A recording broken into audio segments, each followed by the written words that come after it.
They've been tracking race relations for more than 15 years, and every year the Institute for Justice and Reconciliation has sounded the alarm. We are drifting further apart. So our recent racist war of words came as no surprise to this NGO, which was established in the aftermath of the Truth and Reconciliation Commission to ensure that our society moves forward, not back to our racist past.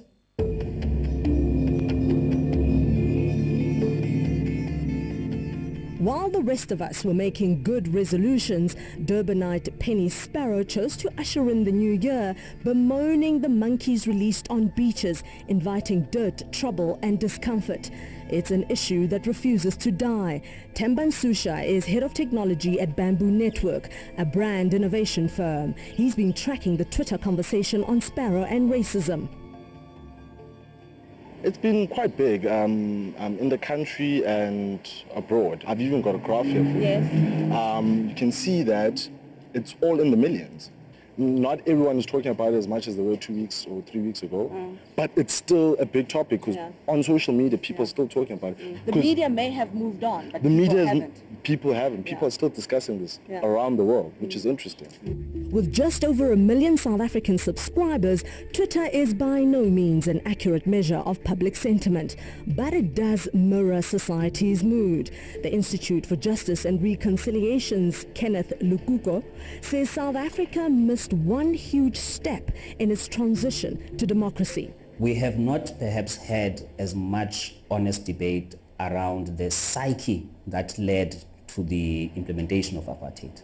We only went as far as dealing with gross violations of human rights in the Truth and Reconciliation Commission.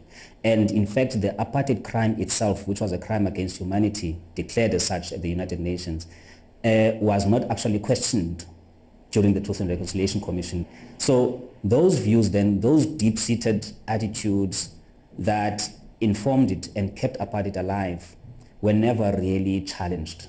Penny Sparrow, a very good afternoon to you. Do you stand by your statement? In 2014, Penny Sparrow likened South Africa to the planet of the apes and said there were none of these problems when we were looked after by white people. She is, it seems, a natural-born racist, even when she's trying to say sorry.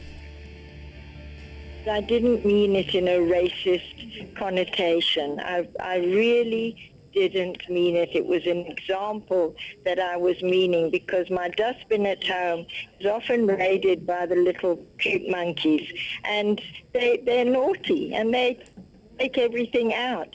I know what it is for people to celebrate on the beach. It's really a once-a-year festival that they have. They enjoy it, they love it, and we all know to stay at home and keep out of the way. When these attitudes are actually held by people but they're not vocalized, it doesn't necessarily mean that they are not there, because the Witwolf never actually went on social media and said, I hate black people. He simply shot them. We can jail people all we like. It will simply make the racists more careful about their racism. Ironically, it's taken a racist like Penny Sparrow via social media to force a segregated nation to engage, says Business Day editor Songezo Zibi. I don't think racism is necessarily worse, by the way. Racial tension is higher. And we're acting surprised because we've been naive all along. We may have been naive, but the Institute for Justice and Reconciliation has for years been trying to continue the conversation at community level. Lukuko says they have one major hurdle. White people just don't pitch at these forums. And one of our surveys actually asked the question from people of all different races: how comfortable do you feel in spaces where your race is in the minority?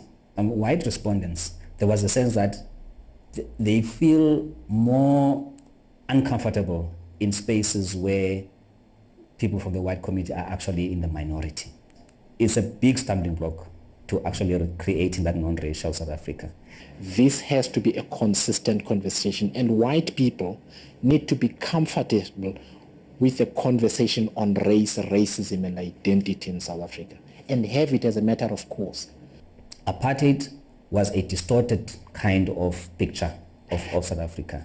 People never really realized the true South African experience where there is such a lot of black people, and they, in public spaces, perhaps that is what explains now even the Penny Sparrow, incident.